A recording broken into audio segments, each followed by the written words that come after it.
Bom, então queria chamar na sequência a Vanessa Testoni, a nossa representante feminina aí, eu acho que ela até vai ficar brava com a gente, que a gente chamou só uma mulher, está super bem representada no grupo. Também a nossa representante na indústria, né? Aí a gente... sou a representante das minorias aqui. Exato. Também... João, eu acho que você tem que... Você está compartilhando, né? Desculpa. Peraí, deixa eu ver se eu consigo colocar antes de você tiro parar. aqui. Acho que já consigo aqui. Vamos ver. Vanessa, fica à vontade então para a apresentação. Obrigado por ter aceito o convite. Ótimo. Vocês estão conseguindo já ver minha tela? Estamos sim. Maravilha. Então, Kenji, obrigada, né, por esse convite aí. Eu, participei bem ativamente aí do SPS, né, sendo a chair em 2016, 2017, 2018. A gente fez muita coisa legal, né, você como meu vice, né, eu acho que essa alternância, né, nessa posição de chair é muito saudável, né. Então, legal aí agora ver o trabalho de vocês e poder continuar participando aí também, né. Depois, né, de tantos anos também que o Vitor, né, teve à frente aí do SPS e tudo mais. Então, é bem legal a gente ver isso continuar e conte comigo aí, né, das próximas vezes, assim como o Romano não podia deixar de aceitar o convite para participar aí, né. Para hoje, eu preparei, como a gente tem pessoas aqui de muitas áreas, eu preparei uma apresentação, claro, né, na minha área, que estou aí, né, desde o mestrado, doutorado, pós-doutorado, agora na Samsung eu tenho um grupo de pesquisa, né, todo meu time tem o doutorado na área, nessa área de codificação, de teoria de informação, vamos dizer assim, codificação de fonte, e aí eu preparei uma apresentação para vocês bem alto nível, não vou mostrar nenhuma equação, nenhum aspecto, matemático, vamos dizer assim, dos codecs, né, porque eu acho que tem muita informação legal para passar para vocês do que está acontecendo no Brasil, nessa área, e evidentemente no mundo. Então, eu espero que vocês gostem do que eu preparei. Então, eu já vou começar passando por essa área em geral. Essa área de codificação de vídeo streaming está, assim, né, bombando mais do que a vacina na pandemia, né? E a gente tem muita coisa acontecendo, eu vou mostrar para vocês. Depois vou falar, como eu comentei, essa participação específica do Brasil, a gente está conseguindo fazer um trabalho bem legal, que nunca tinha sido feito no Brasil desde 2018, vou mostrar para vocês o que a gente está fazendo. E depois vou entrar nesse tema mais específico aqui da TV 3.0, não sei se vocês estão acompanhando essa chamada, né? Vence agora, final de novembro, então o Brasil já está pensando aí no seu novo padrão de TV digital, e essa parte da escolha do codec, que fará parte do nosso padrão da TV digital, também é importante, né? E tem alguns aspectos que geralmente os pesquisadores não olham, e eu vou mostrar aqui para vocês também, que são aspectos importantíssimos nessa escolha e que muitas vezes determinam a escolha em si, né? Muito mais do que o aspecto técnico. Então, vamos lá. Bom, eu não vou entrar em todos esses números aqui, né? Mas vídeo streaming já é a atividade número 1 aí, né? No uso do smartphone. Vídeo já é a forma mais usada de comunicação, né? Vocês devem ver vídeo aparecendo em tudo que é app, né? Antigamente era, né, vamos dizer assim, YouTube, agora, enfim, toda forma de comunicação preferida, aí, principalmente pelas novas gerações, é vídeo. Então, eu não vou entrar em todos esses números que eu coloquei aqui, vamos passar já para o que a gente tem hoje, né? 82% já para o ano que vem, a previsão era de todo o tráfego que passa na nossa rede ser vídeo, né?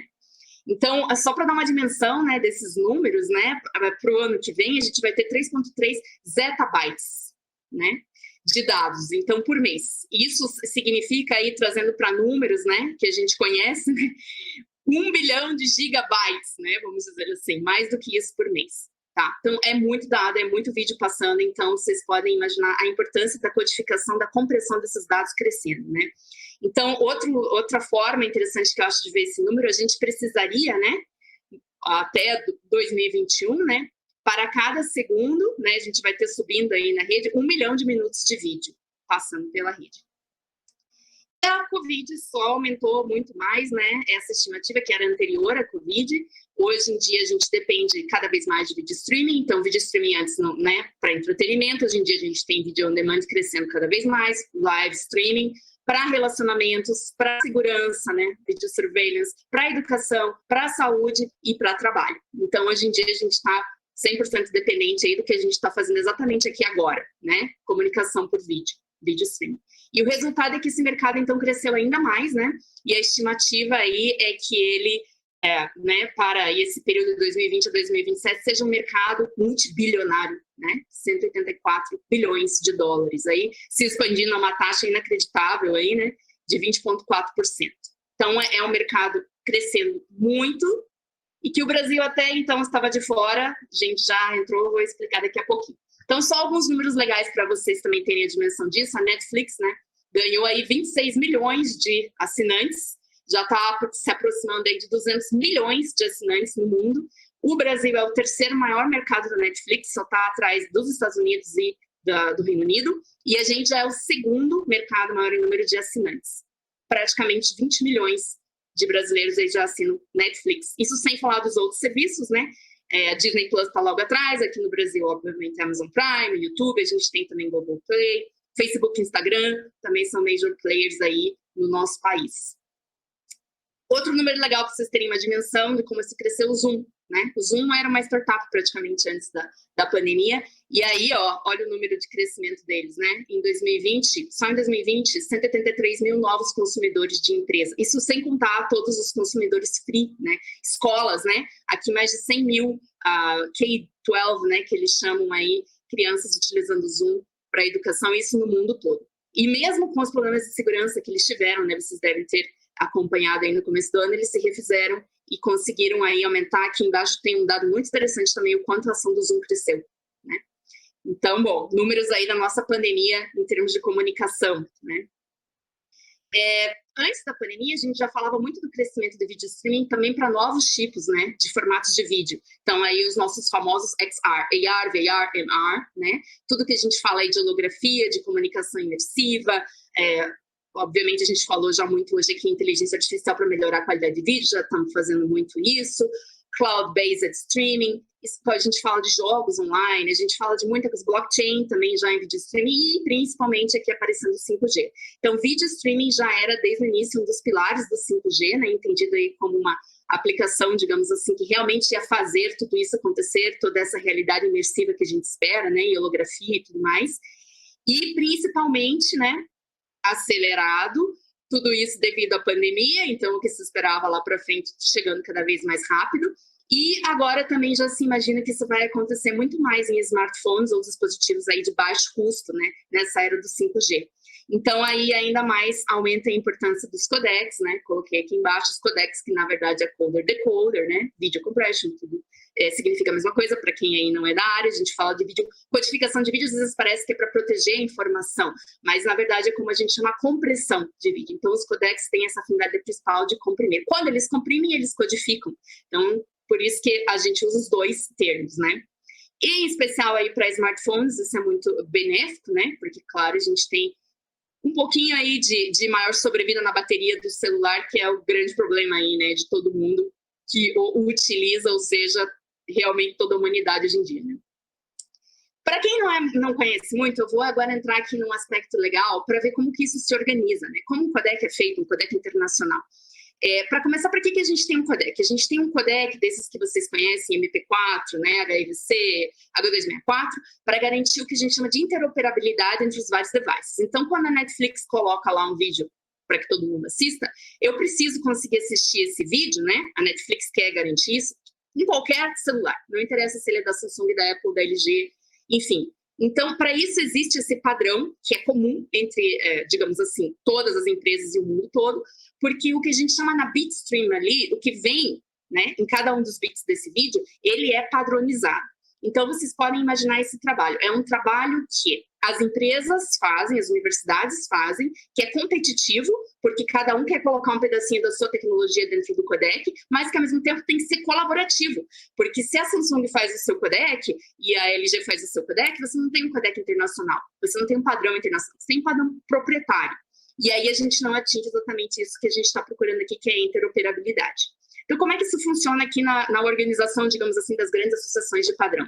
A gente tem, evidentemente, a ISO e a IEC, que todos conhecem, se unindo no que a gente chama de JTC1, com vários subcomitês, né, de várias áreas. A nossa, que é o subcomitê 29, que tem 2 working groups. Um é o WG1, que é o JPEG, e o outro WG11, que é a MPEG. Muita gente às vezes acha que o JPEG e MPEG é nome do padrão em cima, não é, né? O JPEG e MPEG são os nomes dos grupos. Então, o grupo mais voltado à imagem e o grupo mais voltado a vídeo. Mas vejam que o JPEG, ele também é um grupo colaborativo com a ITUT. Ele tem um pezinho lá na ITUT, né? Que vem aqui do lado esquerdo do gráfico. E alguns padrões MPEG também têm essa colaboração com a ITUT, são os padrões joint, que a gente chama, né? Os padrões mais utilizados. E como que esse povo se organiza? Existem 4 reuniões oficiais presenciais por ano, né? Até antes da pandemia, cada reunião acontecia em um país, que a gente chama de reunião, mas na verdade são 10 dias de reunião. São reuniões que acontecem das 8 da manhã à meia-noite, todos os dias. É realmente um trabalho bem extensivo. E dessa reunião participam todos esses representantes que a gente chama de experts, né? Então, eu não posso, por exemplo, simplesmente chegar numa reunião dessa e participar. Eu tenho que fazer parte da delegação de um país. E tudo isso é organizado, digamos assim, é bem regulamentado, né, pelas instituições de cada país. Então, quem representa no Brasil a ISO é a ABNT e quem representa a ITUT é a Anatel. Então, a ABNT tem um comitê, né, que a gente conseguiu formar aqui, vou comentar um pouquinho mais disso, não existia até então. E esse comitê, né, tem uma seleção de experts, quem trabalha com isso no Brasil, e que pode representar o Brasil oficialmente lá na ITUT. Tá? E nessas reuniões da ISO. Então, eu sou atualmente a head dessa delegação brasileira, eu represento o Brasil nessas escolhas, votações, né? Tudo isso é feito por votação de país, que são feitas nessas instituições para efeitos de padronização de novos formatos de vídeo, JPEG e MPEG. Então, é um processo muito organizado, é um processo muito competitivo. Quem participa dessas reuniões, né, que reúnem 600 pessoas, praticamente todo mundo tem o doutorado na área, né? Muita gente de empresa, então é uma área que realmente exige esse tipo de especialização. Disso saem muitas publicações e principalmente patentes, então a gente já tem diversas patentes internacionais aí, né? Para que elas entrem nessas tecnologias, nos codecs. E é uma área muito interessante de se trabalhar, porque é a área que traz toda essa teoria que a gente conhece para a prática. Então, a gente não está só, né, publicando, digamos assim, um paper. A gente está fazendo isso também, mas a gente está dando aquele passo a mais. A gente está colocando essa tecnologia dentro do codec que vai ser utilizado em todo tipo de device em que você for ver, por exemplo, assistir um vídeo H264. Não interessa se é no celular, se é no teu computador, se é no teu smartphone no futuro, no smartwatch, desculpe, né, no futuro, se é no teu tablet, enfim, né, se é na sua TV, né, por exemplo, no nosso padrão de TV digital atualmente, a gente tem o codec, que é o H264, fazendo parte dele. Então, são tecnologias, assim, super disputadas que geram, movimentam muito dinheiro e cada vez mais, como vocês viram agora nos números que eu apresentei ali das streams, né? Bom, aconteceu um problema esse ano, entre aspas, né? O MPEG passou por uma reestruturação, então se vocês verem aí alguma notícia na mídia dizendo que ele acabou, ele não acabou, né? Eu participei de todas as reuniões, então eu posso dizer o que aconteceu exatamente, porque, como vocês podem imaginar, esse movimento é muito dinheiro, existe muito acordo, muita política, enfim, dentro do órgão. E o Chair, que foi o fundador do órgão há 30 anos, acabou saindo dessa posição e o MPEG foi desmembrado. Tá? Então, não é que ele deixou de existir, ele foi desmembrado agora nesses vários working groups, que já eram os grupos técnicos da atividade. Então, vocês podem ver, né, tem até codificação de genoma humano já dentro do MPEG. Áudio, vídeo, systems, technical requirements, toda a coordenação com o JPEG, muita coisa acontecendo em diversas áreas. Às vezes a gente acha que é um padrão, né, que é feito, mas no MPEG, por exemplo, você tem simultaneamente acontecendo mais de 20 padrões sendo feitos simultaneamente. Você tem o padrão de áudio de vídeo que vai ser responsável pelo transporte, o que aplica IA, o que é de genoma. Então, tem muita coisa acontecendo mesmo. Então, essa é a nova estrutura do MPEG. O MPEG não existe mais, de fato, o WG11. Agora tem o WG1, 2, 3, 4, 5, 6, 7, 8, 9, tarará. Mas eles continuam mantendo, digamos assim, esse brand, né? O MPEG tal, MPEG tal, tá? Bom, então quando a gente olha, vamos falar assim, né? Os principais codecs que eu imagino que todos aqui conheçam, pelo menos já tenham ouvido falar, a gente sempre tem 2 nomes, né? Então a gente tem lá o H264, que é o AVC. Então por que esses 2 nomes? Justamente porque eles são esses codecs joint entre a ISO e a ITUT. Cada uma coloca o seu nome, mas é o mesmo padrão. Então a gente tem H265, HEVC, H266 que saiu agora, o VVC. Tá? Então, é assim que a gente coloca, digamos assim, numa linha do tempo. Então, lá, né, atrás, desde 1988, que surgiu esse primeiro codec, até hoje, né? Então, são tecnologias que já vêm aí de muitos anos, sendo organizadas dessa forma. Bom, como eu comentei um pouquinho atrás, até 2018, a gente, Brasil, não tinha essa delegação. A gente não podia submeter nenhuma tecnologia feita no país para ser adotada por um padrão, do JPEG e do MPEG. Então, eu batalhei mais de 2 anos aí com a BNT para a gente poder criar esse padrão, para convencê-los de que nós brasileiros, e isso é fato, né? Nós temos muito conhecimento, muitos experts no Brasil, evidentemente na universidade, né? Nós somos o único time da indústria, mas muita gente muito boa já trabalhando no Brasil há muitos anos, com pesquisa, com publicações na área, e que, enfim, além disso, o Brasil é um grande consumidor desse tipo de tecnologia. Então, até então, até 2018, a gente não tinha nenhum tipo de poder sobre o que era feito nesses codecs. A gente não podia colocar o que o Brasil fazia lá. É claro que participar dessas reuniões tem um custo, né? Além de você ter que participar, né, presencialmente, você tem que pagar uma taxa alta, você tem que participar, né, de toda essa estrutura do MPEG, você tem que submeter patentes, né, idealmente, porque é aí que está, digamos assim, o grande business model. Eu vou falar um pouquinho disso também, acho interessante compartilhar para vocês entendam como isso acontece. E nós sabemos que nas universidades, em especial do Brasil, a gente tem essa dificuldade de preencher patentes internacionais. Mas a gente tem conseguido fazer isso na Samsung e em cooperação aí com diversas universidades também. Então, finalmente, em 2018, né, eu tive muito apoio também. A gente tem grupos muito fortes, né, no Brasil, em Brasília, no Rio de Janeiro, no Rio Grande do Sul, principalmente eu destacaria esses 3 grupos, e a gente teve muito apoio aí, principalmente do Rio Grande do Sul, levantando nomes, né, para demonstrar, inclusive, que a gente tinha essa massa crítica, né, no Brasil. E aí, então, conseguimos criar. A gente né, ainda o primeiro e único grupo da América Latina, ninguém mais participa, né? E desde então a gente está participando aí das reuniões. Então, olhem só, né? Esse aqui é o mapa dos paizinhos em azuis, agora a gente também é azulzinho, né? Que participam das ligações, né? Abaixo da linha do Equador só tínhamos realmente a Austrália.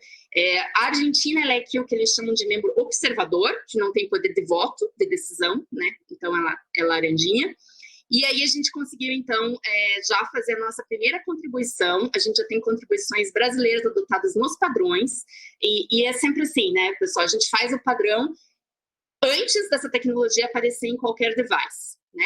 Então, agora, por exemplo, a gente concluiu, ano passado, já um padrão de codificação de light fields. Light fields é o que se chama aí, vamos dizer assim, comercialmente de holografia. Né? Então, o que a gente tem mais próximo de holografia. Então, nós já temos um padrão pronto para uma imagem holográfica, e a gente ainda não tem um device, a gente ainda não tem um smartphone com uma tela holográfica, mas teremos, né, no futuro. Então, quando a gente tiver esse device, né, que aí, novamente, não vai ser só a Samsung, vai ser a Samsung, a LG, a Apple, todo mundo, você precisa ter um padrão em comum para que daí a Netflix possa transmitir o vídeo para a gente em light fields. Então, essa atividade do padrão, ela também é muito legal por isso. A gente sempre está trabalhando 10 anos à frente do que vai aparecer no comércio, né? 10 anos à frente do que vai aparecer num aparelho comercial. Então, é uma área legal porque você tem contato com todas as outras empresas do mundo e existem todas as atividades de planejamento. Então, você consegue entender para onde a tecnologia está evoluindo ou, pelo menos, para onde essas empresas estão apostando. Empresas e universidades, né? Tem muitos membros de universidade também que participam do MPEG. Infelizmente, não do Brasil, né? Mas Estados Unidos, Japão, Alemanha, que são grandes nomes aí, digamos, a gente tem uma participação massiva de professores também. Então, é um grupo, digamos assim, muito interessante, que acaba definindo realmente o que vai acontecer na tecnologia aí, né, para daqui a 10 anos. Então, a gente já conseguiu fazer a primeira colaboração aí em parceria com a FRJ, o IME e a Federal Fluminense em 2018, nesse padrão que eu comentei, das imagens de holografia, né, que a gente chama de Plenoticals ou de Light Fields. O padrão se chama JPEG Pleno. A gente também conseguiu fazer uma colaboração para o MPEG, essa daqui foi interna, né, nossa, aqui da Samsung, com um padrão que chama MMT. E desde então a gente continuou fazendo colaborações, né, tanto para o JPEG Pleno, a gente conseguiu uma posição bem legal de, inclusive, editoria de softwares, enfim, o Brasil, quando vocês virem JPEG Pleno, o Brasil, esperamos, né, que seja um padrão adotado no futuro aí, metade do padrão é brasileira, tecnologia feita 100% aqui no Brasil, com parceria com as universidades. Protegida por patente, com publicação, enfim, a gente conseguiu realmente demonstrar, né, que o pessoal aqui no Brasil estava no nível, né, de uma padronização internacional. Foi um trabalho bem legal, a gente ficou mais de 2 anos aí trabalhando com eles e foi concluído aí no meio desse ano. Ainda tem algumas coisas pendentes, né, votações e tal, mas praticamente concluído, o padrão já está disponível. E aí a gente também está trabalhando no MPEG, no padrão que chama Point Cloud Compression, que é o MPEG PCC, que também já está acontecendo lá no MPEG há anos. A gente conseguiu entrar esse ano e, né, conseguimos trabalhar aqui nesse padrão junto com a UNB, a Universidade de Brasília. No Brasil, essa comissão se chama, né, a BNT a batizou, né, digamos assim, de 021, 000, 029, Comissão de Estudo de Codificação de Áudio, Imagem, Multimídia e Hipermídia. Eu estou organizando essas reuniões também 4 vezes ao ano, intermediárias com as reuniões internacionais, né? Então, eu estou como líder do Brasil, como eles chamam, né, Head of Delegation Internacional e da Comissão Nacional, e todos os experts brasileiros são super bem-vindos. Eu, né, faço questão, assim, de convidar todo mundo mesmo. Aqui no Brasil não existe nenhum custo para participar dessa comissão. A participação é, assim, totalmente voluntária, né? Se a pessoa quiser... enfim, colaborar mais, ela pode. Se ela quiser só acompanhar as reuniões, também pode.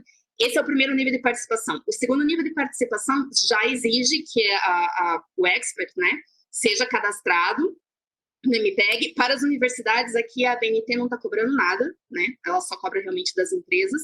Então, também é um nível de participação livre de qualquer custo. E o terceiro nível, que daí é a criação, como eu comentei antes, desse grupo que participa ativamente da reunião e que representa o Brasil. Então, até, né, antes da pandemia, aí você tinha um custo, né? Nessa parceria que a gente tinha com as universidades, a gente cobria esse custo das universidades, né?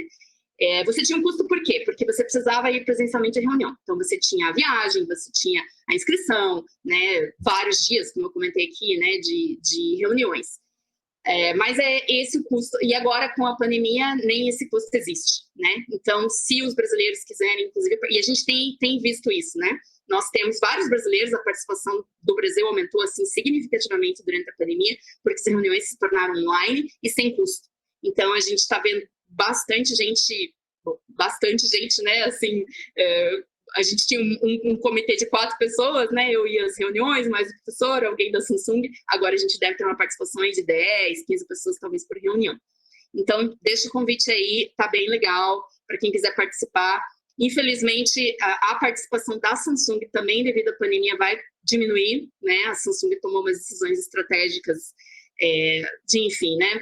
A gente sabe como isso é difícil, manter uma atividade assim de alto nível, né, no Brasil, e ela decidiu passar a maior parte dessas atividades que já eram feitas, né, para os Estados Unidos e para a Coreia. Então, a Samsung era a única empresa investindo nisso financeiramente no Brasil, e agora a gente vai diminuir significativamente o investimento também. Infelizmente, foi uma decisão aí com a qual batalhamos muito, né, mas eu acredito que segue aí também o que as outras empresas têm feito, né? Que é nada. Enfim. E, lamentavelmente é isso. Bom, então esse é um cenário geral que eu queria passar para vocês, como estava de streaming, o que o Brasil tem feito, como a gente está se posicionando. E agora vamos entrar aqui no tema da nossa conversa hoje, que é a TV 3.0. TV 3.0, essa aqui é uma figura... Eu não faço parte do fórum, né? A Samsung tem um time que está ali no dia a dia do fórum, né? Participando das reuniões, mas a gente, claro, acompanha, né? Porque tem essa troca de informações. Todas essas áreas aqui que estão na tela estão na mesa aí, né? Para propostas, né? Tem essa call for proposals aberta. E o pessoal do fórum também tem essa proposta, acredito que muitos de vocês devem conhecer, né? Para professores, eles querem ter essa participação da universidade, principalmente na avaliação dos diversos codecs. Então, a gente já sabe que tem muitos professores interessados já entrando em contato, né? Bom, nossa área aqui, né, que nos interessa, codificação de vídeo, e em especial 2 aspectos aqui eu vou ressaltar. Eles querem, claro, né, para essa nossa nova TV, frame rates superiores, chegando a 120, o vídeo escalável, que eu acho que é bem legal eles terem colocado aqui, suporte já o que a gente estava falando ali, né, XR, então imersividade desejável, que é muito legal também, e toda essa questão, cara, de interoperabilidade, né, essa parte da gente ter padrões mistos, né, broadband broadcast, que já é o que acontece no ATSC 3.0, Então, eles vão trazer aqui para o Brasil também. Então, eu achei que, de uma forma geral, eles definiram aqui os requisitos para a TV 3.0 nessa área de codificação de vídeo de uma forma bem legal e bem atualizada com o que está acontecendo. E eles já colocaram aqui, esse slide também é deles, né? Os 3 principais codecs que precisam ser avaliados. H264 do passado, HEVC e o VVC que saiu agora. E eu coloco, né? Eu fiz essa palestra também para a SET, porque eles também estão discutindo bastante isso lá e para o fórum. A gente tem mais alguns codecs na mesa que eles também vão avaliar, que valem a pena, né? Precisam ser olhados, não são só esses mais tradicionais, porque o mundo dessa codificação de vídeo está mudando muito. A gente está, inclusive, no que eles chamam de Codex War. Eu vou falar um pouquinho aqui para vocês. Tem muita coisa acontecendo legal fora da MPEG. Então, existem esses codecs. O MPEG 5EVC, que também saiu esse ano, o LC-EVC, o VP9 e o AV1, né? Já vamos falar sobre eles, qual é a diferença, e o VPCC. O VPCC entraria nessa parte aqui de escalado. E só para vocês terem uma ideia, pessoal, essa chamada do Brasil, ela tá chamando a atenção mundial. Várias, assim, né, pessoas de outras empresas que a gente conhece por causa dessas atividades dos standards, vão propor suas tecnologias. Então, o próprio MPEG vai propor o VPCC para o Brasil. O pessoal da TSC, né, da Coreia e dos Estados Unidos, está fazendo uma proposta para o Brasil também. Então, foi legal de ver a dimensão, né, a importância que o Brasil tem na hora de alguma dessas tecnologias ser adotada para o padrão brasileiro, porque a gente sabe que a escolha do Brasil também influencia toda a América Latina. Então, a gente está vendo um interesse gigantesco aí nessa chamada do Brasil e espero que a escolha seja a melhor, né? E aí, o que eu vou colocar aqui para vocês é que, geralmente, essa escolha do melhor codec, ela é feita com 2 critérios principais. A compressão, ou seja, né, quanto eu consigo compactar, e a complexidade. Mas a gente tem um terceiro aspecto aqui que eu coloquei, e é um aspecto fundamental nessa escolha, que é o aspecto de licenciamento da tecnologia. E é o que está prejudicando, por exemplo, muito o HEVC. E muitas vezes os pesquisadores, quem não participa das reuniões da MPEG, não tem muita clareza, muito acesso a esse tipo de informação. Então, eu vou passar por isso. Não é, digamos assim, uma informação que você vai ter disponível num paper, alguma coisa assim, né? É só realmente participando da atividade que você consegue entender como é que funciona. Então, para entender isso, vamos começar falando um pouquinho do business, né? Como que é esse business dos codecs, né? Então, H264 a gente tem lá desde 2013, né? Esse H264, para vocês terem uma ideia, ele já tinha 1.135 patentes, né? Até nos Estados Unidos vão durar até 2027, e 26 empresas. Então, aqui a gente tem só no H264, então é o que geralmente a gente tem dentro do MP4. Todas as empresas aí, muitas que a gente conhece, né? Philips, Sony, Ericsson, Toshiba, Apple, Cisco, Dolby, HP, Hitachi, LG, Microsoft, Panasonic, Samsung, Sharp, Fujitsu, ZTE, todas essas com patentes aí participando dessas reuniões presencialmente que eu comentei com vocês. Essas patentes, então, pessoal, elas foram todas reunidas no que eles chamam de Patent Pool, por uma empresa que se chama lá MPEG-LA. Então, funciona assim. Os pesquisadores, os experts, vão lá na reunião, apresentam suas tecnologias. Existe um critério técnico objetivo e também subjetivo, claro, a gente está tratando de imagem e vídeo, de avaliação dessas tecnologias, mas o critério é muito técnico. A gente tem uma área, a gente tem que submeter uma proposta num dataset único, com métricas únicas, a outra empresa faz o mesmo. Isso é comparado na reunião, a melhor proposta é adotada. Né? E isso também é checado por outras empresas. Então, por exemplo, a Samsung, sempre quem faz cross-check é a Apple, por exemplo. Né? Então, cada coisa que você submete para esse padrão tem uma forma muito rigorosa de ser submetido, cada tecnologia, cada método, e também de ser checado pelos demais. Quando isso entra no padrão, claro, as empresas têm as suas patentes, mas ninguém fala de patente na reunião, né? Entrou para o padrão, ok. O padrão está pronto. Depois que o padrão está pronto, os advogados se reúnem, e daí eles vêm, bom, a Samsung que tem tantas, né, os advogados da Samsung, com a Apple, com a LG, a gente vai fazer aqui um patent pool e vamos entrar num acordo aqui, como a gente vai comercializar esse H264. Então, quando um estúdio de produção de vídeo, por exemplo, quiser utilizar o H264, um produtor de Hollywood quer disponibilizar seu vídeo em H264, ele vai ter que pagar pela tecnologia.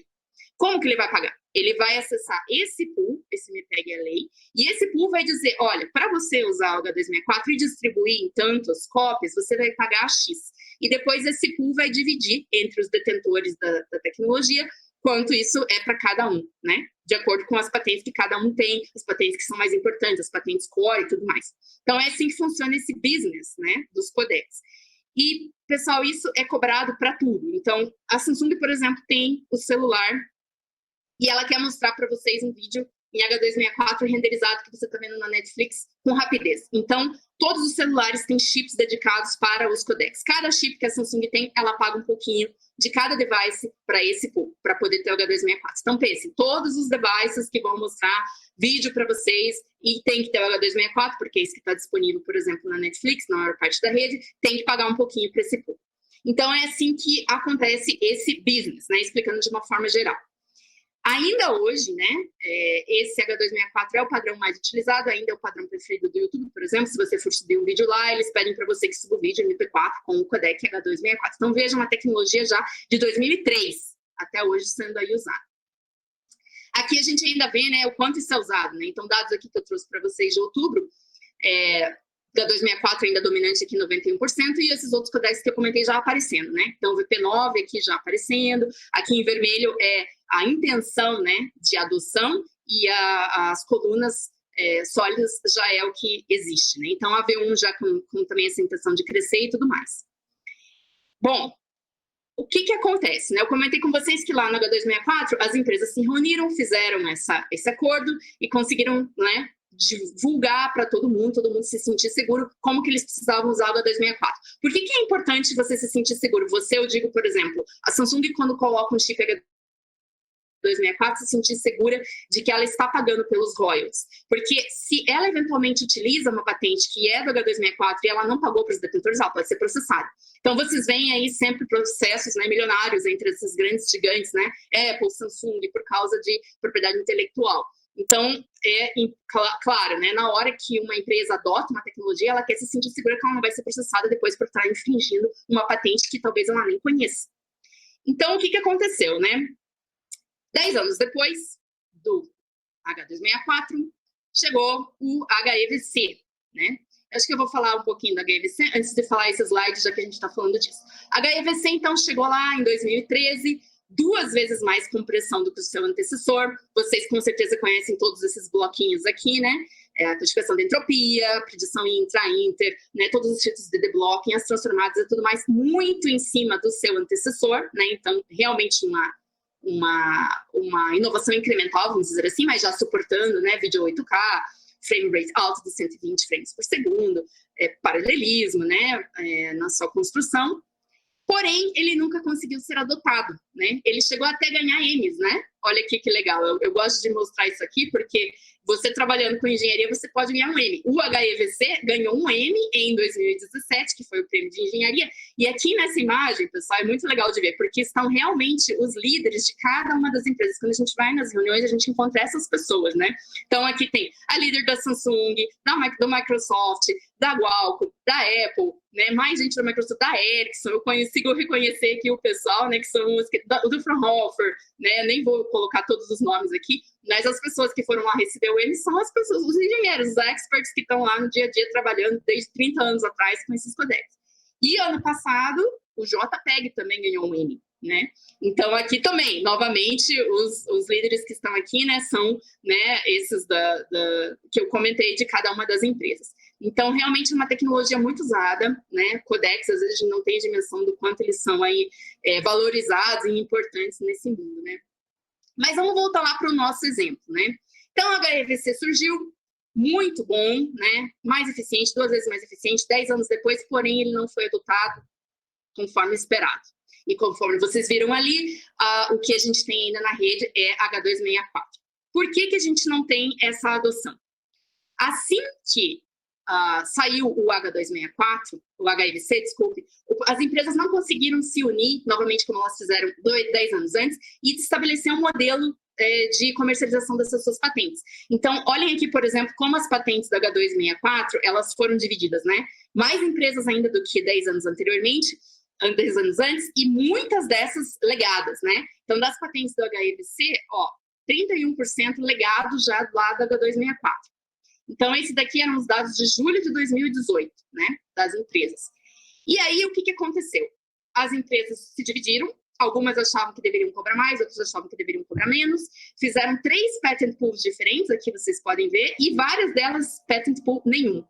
Então, elas decidiram, quem quiser usar minhas patentes, que entre em contato comigo. Microsoft, Nokia, empresas grandes, Disney, Technicolor, porque eu não estou feliz com o que esse pessoal do Patent Pool da MPGLA, nem do HVC Advanced, nem do Velos está definindo. Isso dificultou muito, muito a adoção do padrão. O HVC ficou sendo entendido na área como um problema, apesar de ele ser tecnicamente muito superior. Por quê? Porque se eu adotar o HVC, eu não sei como é que eu posso pagar por ele. Eu tenho que entrar em contato com esses 3 patent pools e com cada uma dessas empresas separadamente. Além disso, fica mudando frequentemente. Então, olha só para vocês verem, eu trouxe os dados mais recentes, né? De 2019 para fevereiro desse ano, a gente já tem um cenário diferente. Várias empresas, por exemplo, passaram do MPGLA para o HVC Advanced.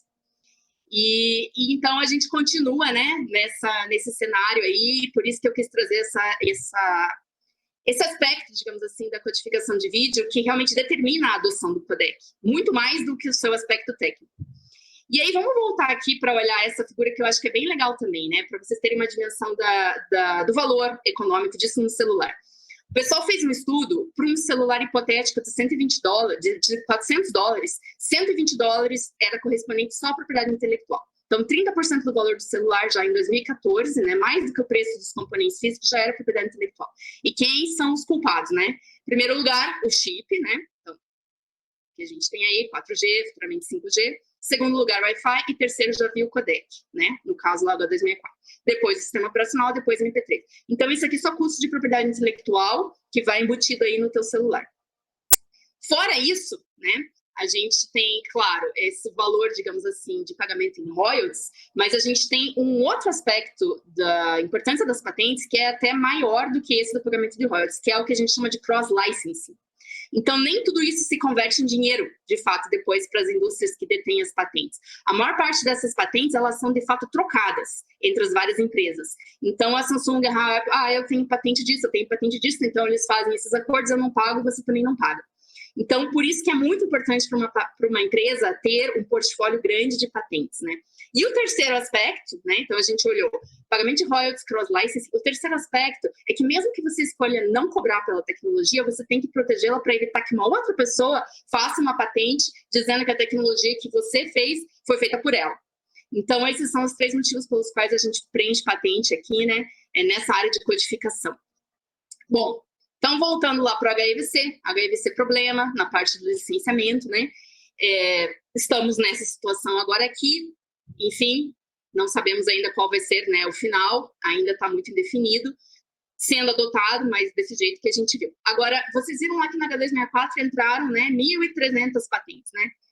10 anos depois, quantas patentes vocês acham que entraram no HIVC? Dá um tempinho para vocês pensarem. 17 mil. Tá? Então, um codec que a gente usa aí, HIVC, entraram 17 mil patentes dessas várias empresas aqui que estão nesses pools que eu comentei com vocês. E aqui essa figura, então, é de março desse ano, né? As patentes, claro, vão saindo, né? Nem todas ainda foram granted, e as patentes também vão trocando de dono por causa de aquisições entre as empresas, né?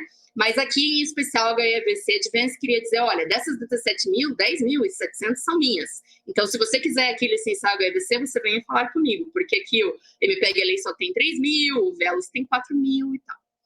Uma coisa que chama atenção aqui pra gente, né, quando você olha essas empresas, é cadê as mais novas, né? Cadê a Amazon, que tem, né, Prime? Cadê a Google, que tem YouTube, a Netflix, Facebook, o Instagram, o WhatsApp? As grandes empresas que hoje em dia dominam o mercado de vídeo não têm patentes. Por quê? Porque elas são empresas novas. E como a gente viu, essa tecnologia é legada de 30 anos atrás. Então, a Google até aparece aqui, mas muito pouco. As outras nem estão aqui. Essas empresas não fazem parte desses padrões, né? E aí, o que elas fizeram, então, né? O que vocês acham que elas fizeram? Resolveram fazer os seus próprios codecs.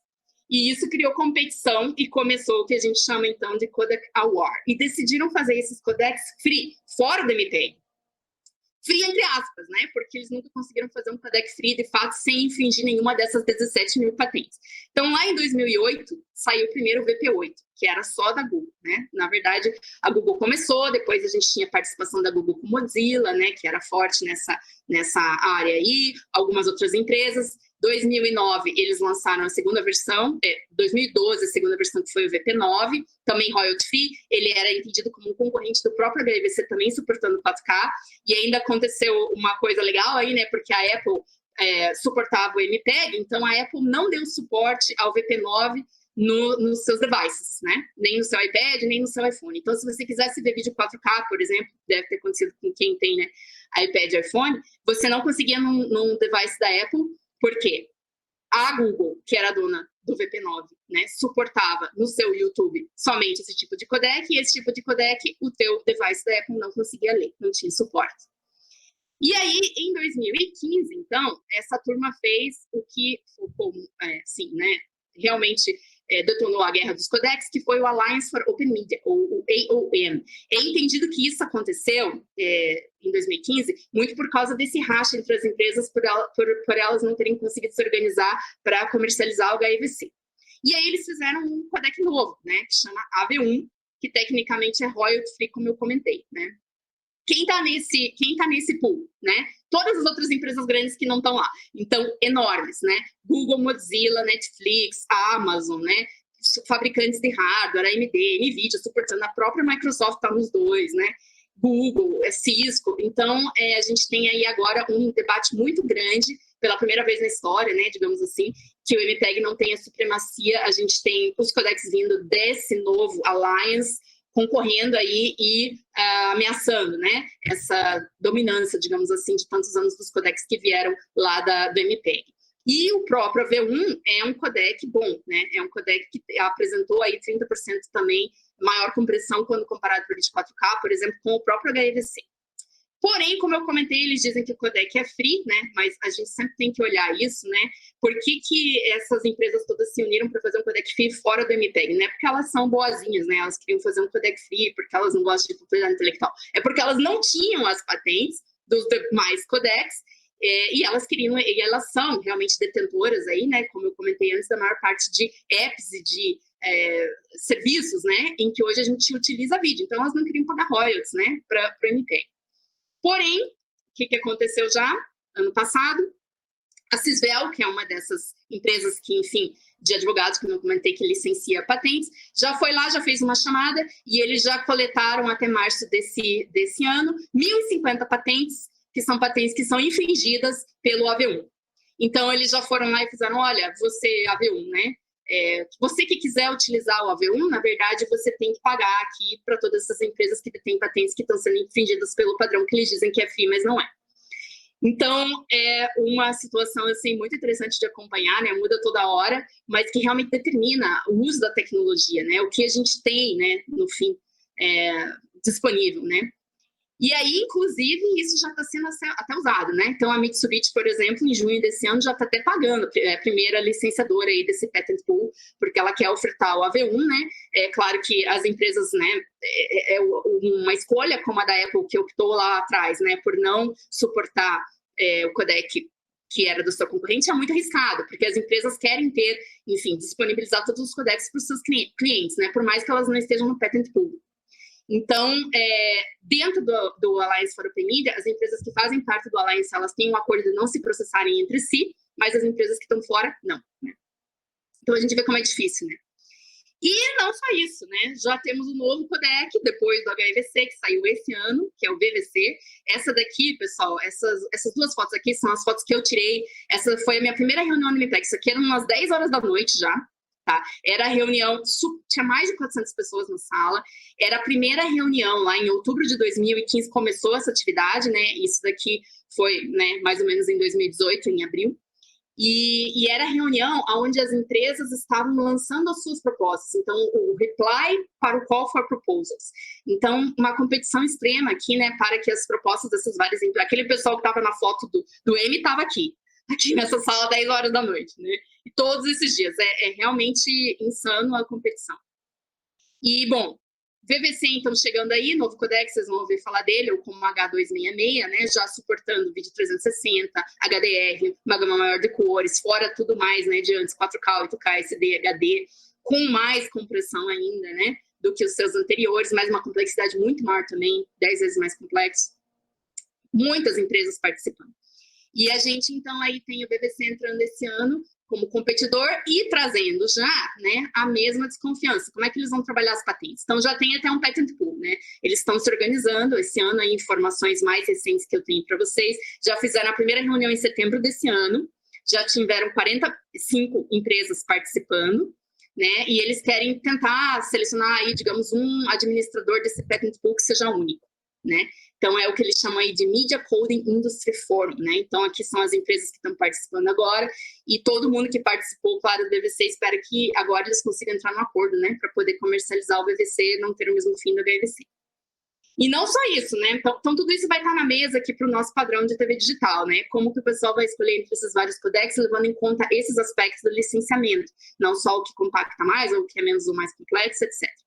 2 novos codecs esse ano saíram, dentro do próprio HVC MPEG. O EVC, que tem um aspecto bem legal de escalabilidade, legal para a nossa TV digital, né? Por diversos aspectos que não vou entrar agora também. E o LC-EVC, que também tem essa característica de escalabilidade, tem uma característica também de ser agnóstico com relação ao codec base, tá? Então, esses 2 também vão ser avaliados certamente aqui para a gente. E não só isso, como eu comentei, o fundador do MPEG saiu, né? E lançou, claro, um concorrente. Então, agora ele tem, e evidentemente com o IA, né? O MPAI, o Motion Picture Artificial Intelligence. Então, ele fundou esse novo grupo, que vai ser competidor do MPEG. A gente, com certeza, vai ver codecs saindo aí, né? Ele já está, claro, né? Com uma proposta diferente com relação ao licenciamento, tentar juntar essas patentes antes de sair o padrão. O que eu queria terminar falando aqui é que a gente viu que tem muitos padrões, muita competição, mas é legal, pessoal, para vocês terem essa dimensão. A competição é entre os padrões, não entre as pessoas. Muitas vezes, as pessoas que estão fazendo cada um desses padrões são as mesmas. Os chairs, né? Porque as empresas, elas querem estar em todos esses pools, porque, enfim, independentemente de quem vai ganhar, elas querem estar participando. Então, muitas vezes a gente tem internamente os mesmos experts. Então, a competição não é entre as pessoas que participam dessas reuniões, né? Um dia elas estão no MPEG, no outro dia elas estão ali no Alliance for Open Media. É bem interessante de ver isso, mas é assim que acontece, né? Digamos assim. Só para terminar, então, o último padrão aqui que eu comentei, né, para a gente olhar um pouquinho, que é o do Point Clouds, que ele sai um pouquinho daquela linha dos codecs, né, para vídeo, digamos assim, mais comum, e aí a gente espera que entre no nosso padrão de TV aqui digital o VPCC, que é esse que a gente está trabalhando, que a gente também tem tecnologia, né, atualmente dos codecs que estão aí na mesa para serem adotados para TV 3.0, o único que teve um pouco de trabalho do Brasil é esse do VPCC, porque, claro, né, como eu comentei, isso demora muitos anos, né, para o codec sair, a gente começou recentemente. Então, vamos ver o que eles vão adotar, né, para essa parte de imersividade, mas o VPCC faz parte do próprio VVC, isso é legal a gente ver, né, nos codecs, ele chama de uma forma geral MPEG-I, de Immersive, e ele tem essas várias partes, né? Então, o VVC é a parte 3, e aqui o Point Cloud Compression é 5, e depois tem as várias outras de áudio imersivo, né, e tudo mais.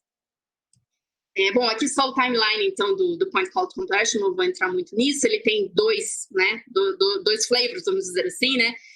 Um que é o video-based, o outro é o geometry-based, as tecnologias são bem diferentes aqui para comprimir essa informação de point clouds, que é bem diferente, né, de um vídeo, enfim, muita coisa legal aqui, transformadas do zero, transformadas tridimensionais, muita coisa sendo feita para explorar essa nova dimensão, digamos assim, não só aqui para point clouds, mas para light fields também. A gente teve a oportunidade de desenvolver muita coisa legal aqui no JPEG, né, e infelizmente não dá tempo de falar hoje, né.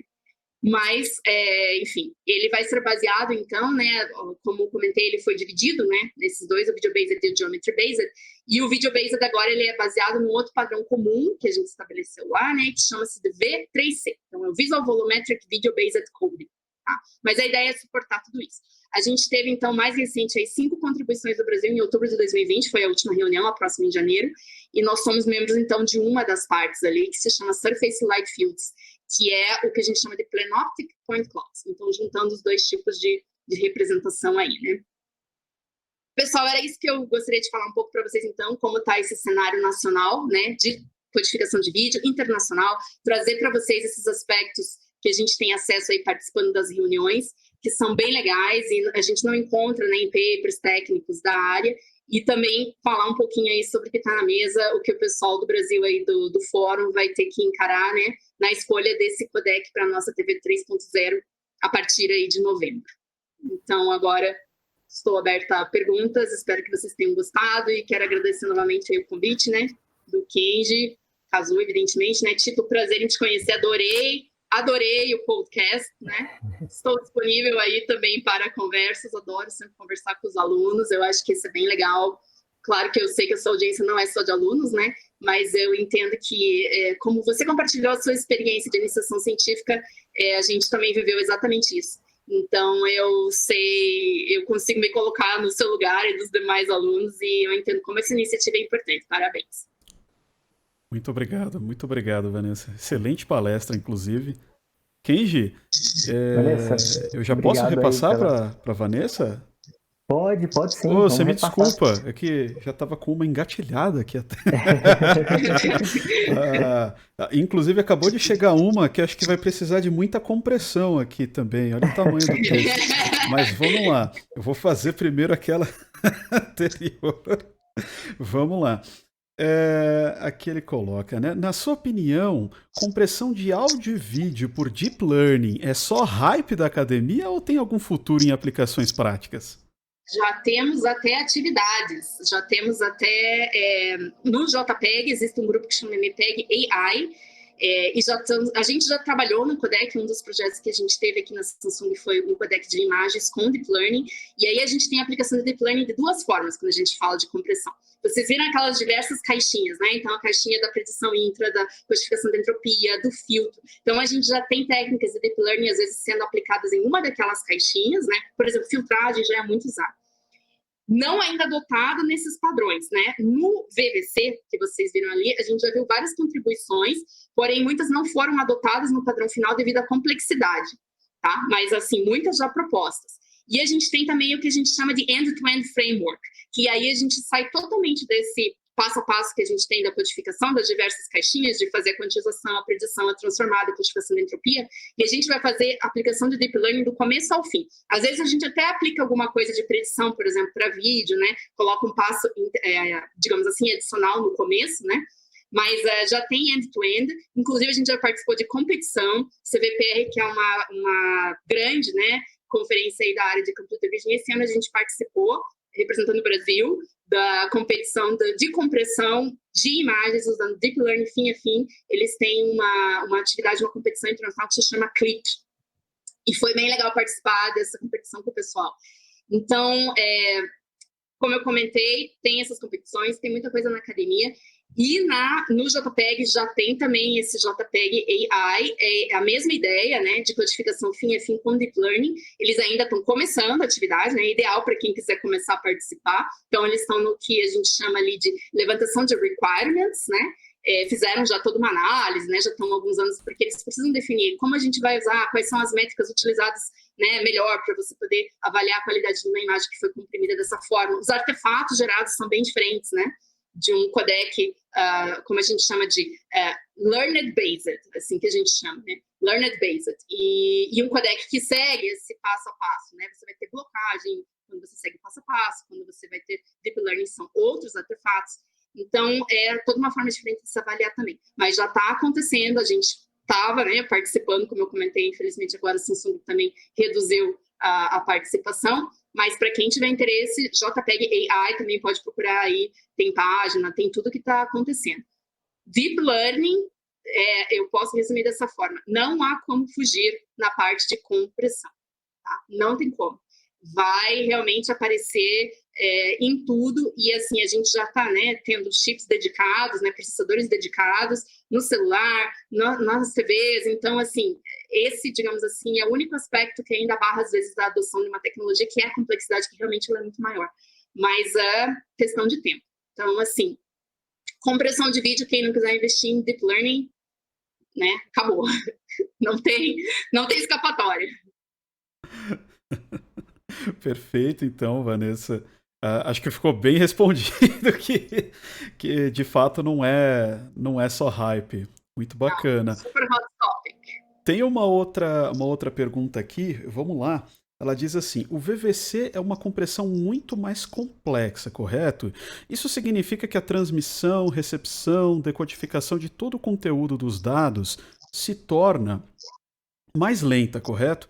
Portanto, a utilização do VVC leva em consideração o desempenho de dispositivos atuais e das redes atuais, ou processadores, aqui a pessoa dá um certo destaque, não sei se isso equivaleria a aspas, futuros e redes futuras, e termina dizendo parabéns pela apresentação, sensacional, ainda mais a sua participação para o futuro do Brasil como um todo. Maravilha, obrigada. Contamos com vocês, né, para continuar essa participação. Enfim, eu comentei um pouquinho antes, né, sobre o aspecto de complexidade dos algoritmos e codecs baseados em Deep Learning, realmente ele é maior. O VVC já utiliza, né, algumas técnicas, como eu comentei, baseadas em Deep Learning, ele tem uma complexidade muito maior, mas que está diminuindo também, porque um aspecto legal da gente entender é assim, nessas reuniões do MPEG, a gente tem um código final que a gente chama de software de referência. Esse código final é uma coxa de retalhos dessas várias contribuições dessas diversas empresas em cada um dos seus bloquinhos. Então, não é um código otimizado, não é um código que vai rodar, né, para um hardware específico. Depois que o padrão sai, cada uma das empresas vai lá e faz a sua implementação otimizada, né, para explorar o que ela tem de melhor no seu hardware. Porque, vejam, o padrão, ele não define como você precisa implementar, ele define o que tem que estar lá no final. O que está padronizado é bitstream. Então, você, eu digo celular da Samsung, precisa ter um decodificador que vai saber, olha, no primeiro bit eu tenho isso, depois no segundo, terceiro, quarto, quinto. Como que essa codificação foi feita? Não interessa, né? Então, cada empresa pode fazer a sua codificação da melhor forma, explorando seus melhores recursos. E também é interessante mencionar, os casos de uso são muito diferentes. Por exemplo, Netflix. Netflix não está preocupada com o tempo de codificação. A Netflix, para cada um dos vídeos, a gente estudou muito a fundo já como que funciona, né? É bem legal, inclusive, de entender, né? Eles já armazenam lá nos seus servidores N versões. E aí, quando a gente fala N versões, são muitas mesmo. De cada um dos seus vídeos, codificados com resoluções diferentes, com qualidades diferentes, por o que eles chamam de chunks. E aí, conforme vai variando a sua velocidade, a sua conexão, a qualidade da sua banda, eles vão modificando isso. Então, existe uma outra tecnologia em cima, que é o Dash. Existem, digamos, um multilayer, né, de tecnologias até o vídeo chegar para a gente, empacotação e tudo mais. Então, a Netflix tem todo o tempo do mundo para codificar.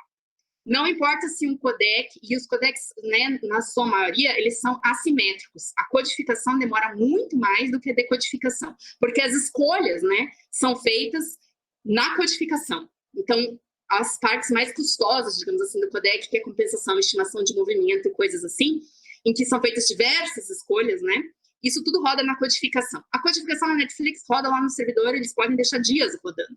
Uma vez que o vídeo está codificado, eles vão mandar o vídeo para você, para o seu celular, e o celular vai decodificar. O decodificador é muito mais rápido, ele já sabe a escolha que foi feita, né? Então, ele simplesmente vai desfazer o que foi feito na codificação, mas com as escolhas já concluídas, tá? Então, esse é um aspecto importante. Para quem? Para a Netflix e empresas que fazem esse tipo de vídeo on demand. Empresas que têm que fazer codificação real time, ou, por exemplo, você, né? Você está lá no seu celular, você está filmando alguma coisa, você está usando o VVC, ou seja, a codificação tem que ser feita em tempo real. E você está enviando aquele vídeo para alguém que está assistindo, que tem que fazer a decodificação em tempo real também. Então, para esse tipo de aplicação, você vai ter uma demora um pouco maior até a adoção de codecs mais complexos, tais como o VVC, até você conseguir fazer uma codificação real time. O que não significa que é impossível, justamente porque a gente vai ter as empresas lançando chips dedicados para isso, né? Então, os próximos celulares que estão vindo aí já vão ter chips, né, para o VVC. Isso, claro, de acordo com qual padrão a indústria vai adotar. Como eu comentei, a gente está num momento muito crítico aí, desse tipo de escolha, né? Não se sabe se a indústria vai seguir com o MPEG depois de todas as mudanças que aconteceram, ou se ela vai adotar esses codecs do Alliance for Open Media por pressão também, né? Dessas empresas que fazem parte do Alliance, que são fortíssimas, né? Como a gente está vendo aí, detentoras, né? Dessas grandes distribuidoras de vídeo, né? YouTube, Netflix, tudo mais.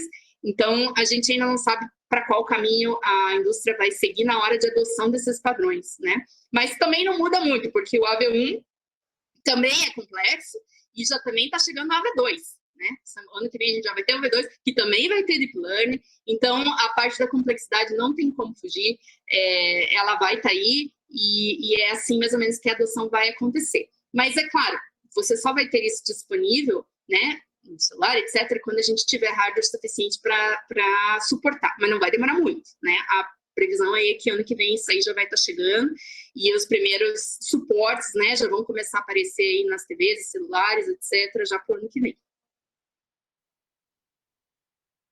Perfeito, Vanessa. Tem mais uma pergunta aqui, inclusive. Chegou agora. Diz: boa tarde, sou consultor de patentes e vejo nesta área ser super comum as patentes serem utilizadas como moeda de troca e valoração das empresas, sendo de fato um incentivo à inovação. Há algum parâmetro de seleção para as patentes que serão discutidas ou abordadas nas tratativas entre as empresas? Vejo muitas discussões aqui no ramo para patentes de standards. Parabéns pela palestra.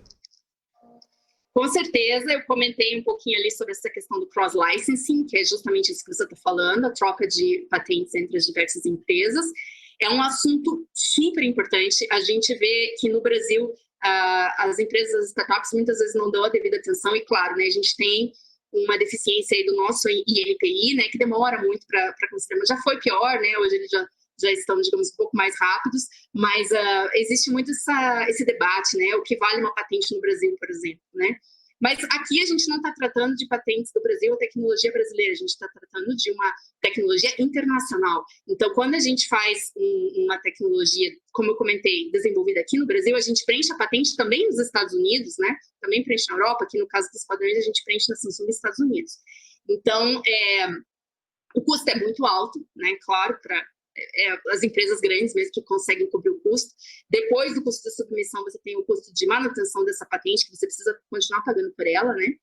Então, a gente sabe que existem todas essas questões aí, e dificuldades, né? Para os brasileiros poderem avançar nessa questão de proteção da propriedade intelectual e conseguir receber, né? Por uso dessa tecnologia.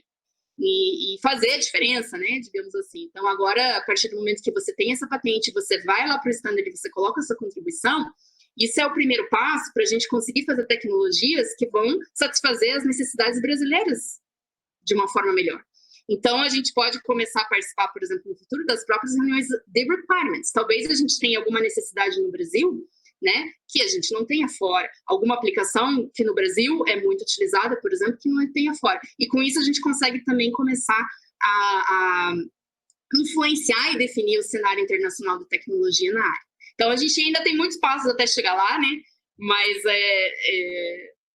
tentando resumir aí a resposta, patentes super importantes nessa área, fundamentais, usadas como moeda de troca, usadas para royalties, usadas para proteger a tecnologia, e, enfim, fundamental mesmo. É legal até ter pessoas que são...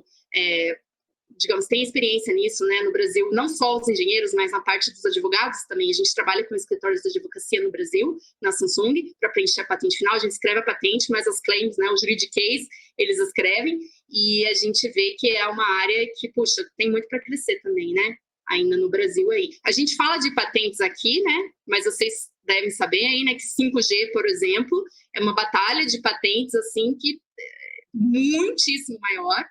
E assim, agora a gente está vendo no 5G uma coisa muito legal, que é a batalha de patentes das indústrias de telecom com carros, né, as indústrias automotivas, porque o 5G tem também esse use case, né, as várias antenas que a gente vai ter nos carros e tudo mais. Então, formas diferentes de trabalhar com patentes entre áreas, né, da indústria diferentes. Então, para quem trabalha com patentes nessa área de tecnologia, 5G, muito hot topic. Codificação de vídeo, como a gente viu hoje também, seriam, acho que, as duas maiores aí que a gente vê no mundo, né? Muito forte. Vanessa, mais uma vez, muito obrigado pela palestra. Sempre muito legal esse conteúdo que você traz aí pra gente, né? São coisas que a gente não costuma ver muito na academia, e trazer essas informações pra gente é sempre muito legal. Então, mais uma vez, obrigado. Que bom, que bom. Eu vou... Vocês gostaram. Obrigada, pessoal. Obrigada novamente pelo convite e espero participar mais vezes, né? Com certeza.